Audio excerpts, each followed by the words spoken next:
राधे राधे, हरे कृष्णा। कैसे हो आप सभी लोग? आशा करती हूँ आप सभी मंगल में होगे, स्वस्थ होगे, अच्छे होगे। तो ये आप लोगों को पता है कि जन्माष्टमी सीरीज मेरी वीडियो चल रही है, जिसमें मैं आप लोगों को जन्माष्टमी से संबंधित हर छोटी बड़ी इंफॉर्मेशन देने की पूरी कोशिश करती हूँ। तो पहली वीडियो में मैंने आप लोगों को बताया था कि जन्माष्टमी कितनी तारीख की है, 18 तारीख की है या 19 तारीख की है, किस प्रकार से आपको मंगला आरती करनी है, कैसे व्रत करना है, क्या है शुभ मुहूर्त। तो आज की वीडियो में है जन्माष्टमी से पहले जन्माष्टमी की सफाई। ये बहुत ज्यादा जरूरी है। लोग क्या करते हैं कि जन्माष्टमी वाले दिन लेके बैठते हैं अपने पूरे घर को, ठक हार के बैठ जाते हैं, लेकिन जन्माष्टमी से पहले आपको किन किन चीजों को अपने घर से निकाल देना है और किन किन चीजों की डीपली जाके सफाई करनी है, आज की वीडियो उसी पे आधारित है।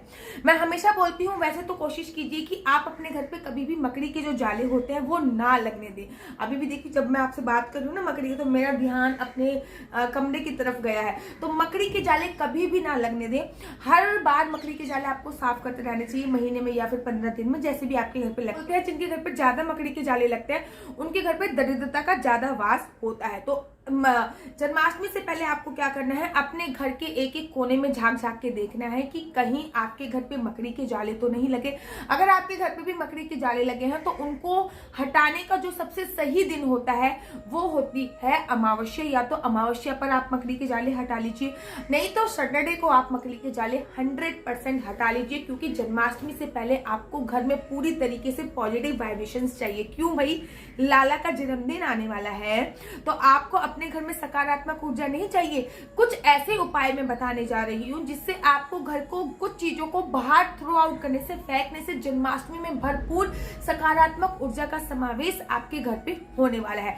दूसरा बात है, आप अपने घर की छतों पे जाके देख लीजिए। लोगों की छत इतनी बेकार होती है, इतनी बेकार इन द सेंस जैसे कि सावन का महीना चल रहा है तो कहीं कहीं पे जंग लग गई है और अनावश्यक पेड़ उग गए हैं। अनावश्यक पेड़ से मेरा अर्थ है कि पीपल का पेड़ इदा कदा उग गया है और जंग लगी पड़ी है। अगर आपकी छत पे भी लोहा लंगर पड़ा हुआ है तो जन्माष्टमी से पहले उन चीजों को सेल आउट करने की कोशिश कीजिए। यहाँ पे भी जंग लग गई है, वो चीज, जंग को हटाइए। अगर कोई पीपल का पेड़ वगैरह आपके पौधे उग गए हैं, ऐसी अनावश्यक उग गए हैं, तो उसको हटाइए। अर्थात आपको अपनी छत को साफ करना बहुत ज्यादा जरूरी है, क्योंकि जो हमारे 9 प्लैनेट्स हैं, 9 ग्रह हैं, उनका प्रभाव हमारे घर की छत पर पड़ता है और घर की छत का प्रभाव हम पर पड़ता है। अगर हमारे घर की छत पर ही लोहा लंगड़ कूड़ा कबाड़ा पड़ा होगा तो उसका नकारात्मक प्रभाव हमारे ऊपर भी पड़ेगा।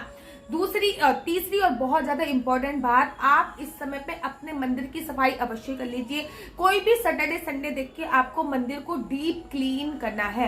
अगर लकड़ी का मंदिर है तो आप अपने तरीके से डीप क्लीन कर सकते हो। अगर संगमरमर का मंदिर है तो उसको वॉश करके डीप क्लीन अच्छी तरीके से कर लीजिए, क्योंकि जन्माष्टमी से वाले दिन आप अब मंदिर को लेकर बैठो, उसको साफ कर रहे हो, तो ये नहीं, आपको मंदिर की सफाई जन्माष्टमी से पहले ही डीप क्लीन कर लेनी है। इस बात का आपको मेक श्योर ध्यान अवश्य देना है। बहुत जरूरी बात कि आपको जन्माष्टमी से पहले अपनी किचन की भी सफाई कर लेनी है। किचन की सफाई इन द सेंस, आपके किचन में जो भी पुराने डिब्बे हो चुके हैं, जो थोड़े बहुत चटक पटक गए हैं, टूट फूट गए हैं, उनको मेक श्योर आपको निकाल देना है, क्योंकि वो राहु और शनि को एक्टिव करते हैं। और राहु और शनि एक्टिव होएगा आपके घर पे तो ऑब्वियसली बात है कि आपका घर का वास्तु दोष दूर नहीं होगा, आपका घर में वास्तु हमेशा लगा पड़ा रहेगा। तो शनि और राहु को दूर करने के लिए घर के टूटे फूटे बर्तन, भांडे, बोतल इत्यादि को निकाल फेंकिए, अपने किचन को चमका डालिए।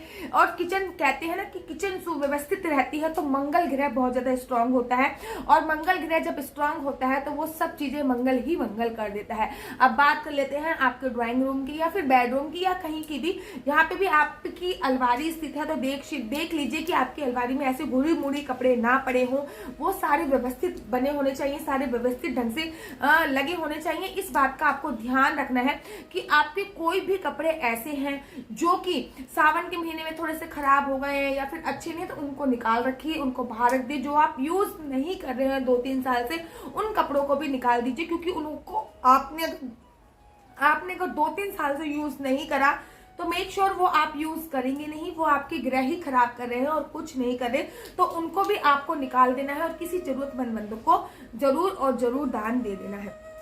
आप आपके घर में कोई भी पुरानी पड़ी रद्दी है, रद्दी इन द सेंस आपके घर पे अखबार पड़े हुए हैं या फिर कोई बुक्स ऐसी भरी पड़ी हैं जो भर गई हैं, उनको भी आपको जन्माष्टमी से पहले क्लीन अवश्य कर देना है। और जन्माष्टमी से पहले क्लीन करने के बाद आपको रद्दी या फिर कूड़ा कबाड़ा जो है वो आपको सेल आउट करना है। देखिए, आप किसी को दे भी सकते हैं, लेकिन अगर आप सेल आउट कर रहे हैं तो उसका कोई एक अमाउंट अवश्य लीजिए, चाहे थोड़ा सा अमाउंट लीजिए, लेकिन लीजिए जरूर। और उससे घर का राशन लेके आइए, इससे घर में बरकत अवश्य आती है।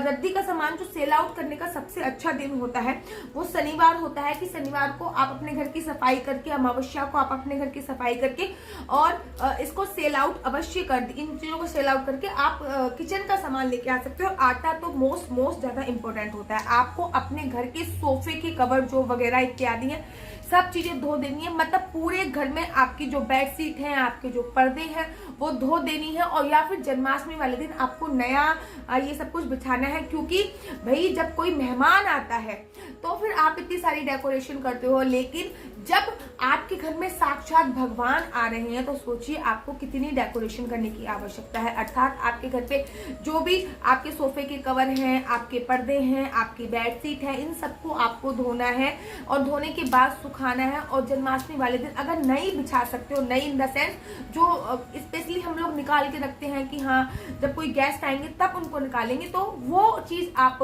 ध्यान दे सकते हैं। आपके घर की डस्टिंग जरूर कराइए, कहीं धूल इत्यादि नहीं जमा होनी चाहिए इस दिन। तो आपको कोशिश करना है कि जन्माष्टमी से पहले ही आपको ये सारी चीजें इत्यादि अवश्य कर लेनी है। बात कर लेते हैं आपके जूते चप्पलों की। लोगों के घर पे जूते चप्पल भरे पड़े रहते हैं, तो एक नजर अपने जूते चप्पलों पर जरूर डाल के आइए, क्योंकि जूते चप्पलों का जो कनेक्शन होता है वो आपके शनि से होता है। और अगर आपका शनि खराब है महाराज तो सारे ग्रह अगर अच्छे हो जाएंगे ना तब भी सकारात्मक रिजल्ट नहीं मिलेगा। इसलिए शनि का सही होना बहुत ज्यादा जरूरी है। तो कोशिश कीजिए आप एक बार कि आपका जो शनि ग्रह है वो ठीक रहे, और आपके जो भी फटे पुराने जूते हैं जो आपने बहुत दिनों से नहीं पहने हैं उनको इत्यादि को निकाल कर बेच दीजिए, सेल आउट कर दीजिए, किसी जरूरतमंद को दे दीजिए। कुछ ऐसे पर्स आपके पास पड़े होंगे जो बेकार होंगे, कुछ भी आप इतने दिनों से यूज नहीं कर रहे होंगे, ऐसे पर्स, ऐसे वॉलेट को आप अपने घर पे, कोई आपकी हाउस हेल्पर है या फिर हाउस हेल्पर नहीं है तो फिर कोई जरूरतमंद है उसमें 10-20 रुपए डालकर अवश्य दीजिए। देखिए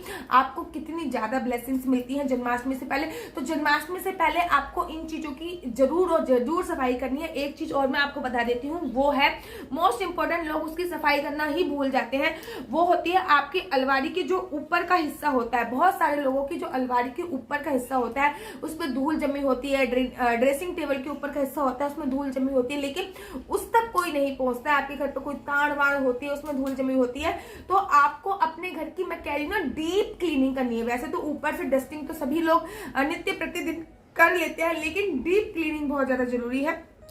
और डीप क्लीनिंग कब हो सकती है? डीप क्लीनिंग आपके लिए 2-3 दिन लग जाएंगे। तो जन्माष्टमी आपको 19 तारीख से है, और 19 तारीख की जन्माष्टमी से पहले ही मैं कम से कम 8 से 10 दिन पहले ये वीडियो बना रही हूँ। तो 8 से 10 दिन पहले आपको अपने घर की डीप क्लीनिंग करनी है। और डीप क्लीनिंग करने से पहले इतना ध्यान रखना है कि आपको अपने घर के बाहर कोई भी आपने वो तोरण लगा रखा है या तो फिर आम के पत्तों का, अशोक के पत्तों का, आर्टिफिशियल का, उन सबको धोना है।